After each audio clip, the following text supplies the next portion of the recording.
वीरान घर की कहानी। ये कहानी लगभग 5 से 6 साल पहले 2018 की है। माया अपनी बैंकिंग एग्जाम्स के लिए एक इंस्टीट्यूट में पढ़ाई कर रही थी। हॉस्टल में रहकर अपने दोस्तों के बीच भी वो अपने काम में खोया रहती थी। जिंदगी काफी मोनोटोनस लगती थी। हर दिन बस क्लासेस और रिविजन्स का सिलसिला चल रहा था। एक दिन कुछ ऐसा हुआ जो उनकी पुरानी रूटीन को तोड़ दिया। उनके माँ बाप रवि और नीता उनसे मिलने आए।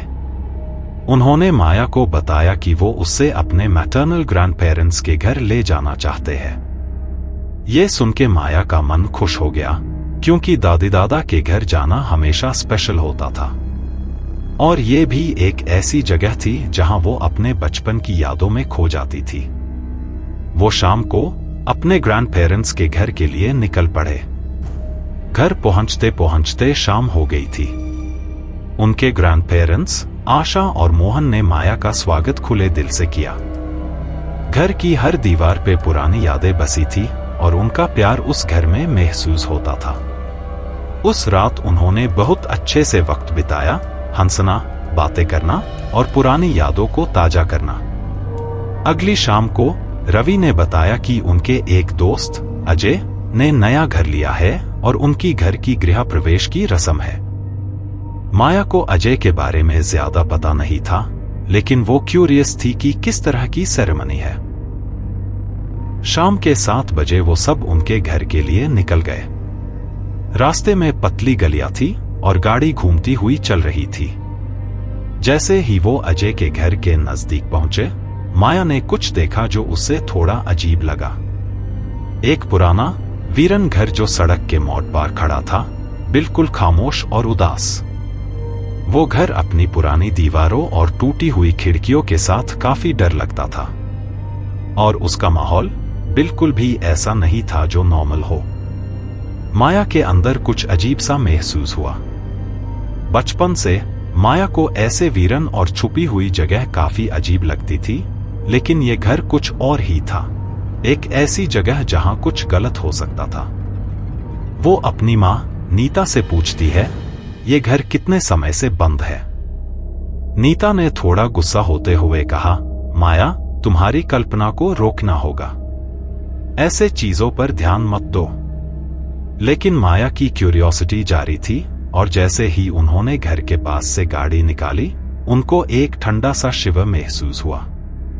और फिर उन्हें सुना एक हल्की सी खौफनाक आवाज जो उनका नाम पुकार रही थी। उनका दिल तेज धड़क रहा था। जैसे ही वो अपना सिर घूम कर देखती है, उसके आंखों के सामने एक औरत खड़ी थी। उसका बाल गुंदे हुए थे और कपड़े पुरानी और मैलों से भरे हुए थे। और उसकी आंखों का जो घूर था, वो माया को बिल्कुल फ्रीज कर गया। माया ने अपने दिमाग को अपने देखे हुए से दूर करना चाहा, पर फिर भी कुछ समझ नहीं पा रही थी। जैसे ही उन्होंने अजय के घर तक पहुंचा, वो थोड़ी देर के लिए उस जगह के घबराहट से दूर गई थी। लेकिन जैसे ही वो कार से उतरी, एक ठंडी हवा उनके शरीर से गुजर गई और उनके जिस्म को एक ठंडा सा चिल दी गई। रात के गृह प्रवेश के बाद माया को अचानक तबीयत खराब महसूस हुई। उसका सिर दर्द से भर गया और उसका शरीर तापती हुई ताप से जलन महसूस कर रहा था।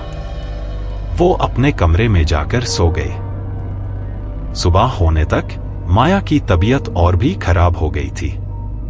जब वो जागी, उसने देखा कि उसके घरवाले उसके आसपास डर से घबराए हुए खड़े हैं। रवि ने थोड़ा सोचकर कहा, कुछ अजीब हुआ है रात को। तुम सो गई थी, लेकिन रात के 12 बजे के आसपास तुम ऐसे जागी थी जैसे कुछ और ही हो गया हो। माया ने घबराकर कहा, मैंने क्या किया था? नीता ने कहा, तुम बेचैन थी, अपने आप से कुछ कह रही थी। फिर तुम बैठ गई थी, आंखें खुली हुई थी और तुमने अपनी आवाज में कुछ ऐसे बातें कही जो तुम्हारा नहीं लग रहा था। वो काफी डरनाक था। मैं क्या कह रही थी? माया ने काफी घबराते हुए पूछा। नीता ने कहा, तुम बार बार कह रही थी, मैं शादी नहीं कर सकती, मुझे मांस खाना है, उन्होंने मुझे मार दिया। तुम ये ही कह रही थी बार बार। माया का चेहरा काफी पीला हो गया। उसने मिरर में अपना चेहरा देखा और उसने हैरत से देखा। उसका चेहरा पीला, आंखें संकीर्ण और वो पूरी तरह से थका हुआ था। तब उनके दादाजी मोहन आए, जो कि अपने ज्ञान और धार्मिक शक्ति के लिए जाने जाते थे। जैसे ही उन्होंने माया को देखा, उनका चेहरा घबराहट से भर गया। तुम्हारे साथ किसकी आत्मा आ गई है? उन्होंने गहरी आवाज में पूछा। माया ने घबराकर कहा, क्या मतलब है? मोहन ने बिना कुछ कहे धार्मिक चीजों को इकट्ठा किया।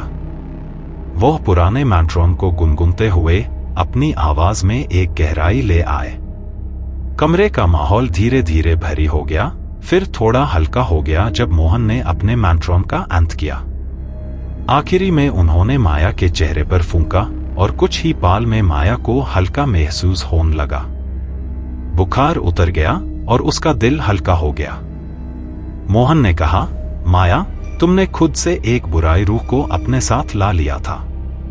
उसने तुम्हारा पीछा किया क्योंकि तुम्हारे मन में एक आकर्षण था उस तरफ। वो एक ऐसी रूह थी जो दर्द में फांसी हुई थी और तुमने उससे अपने पास बुलाया।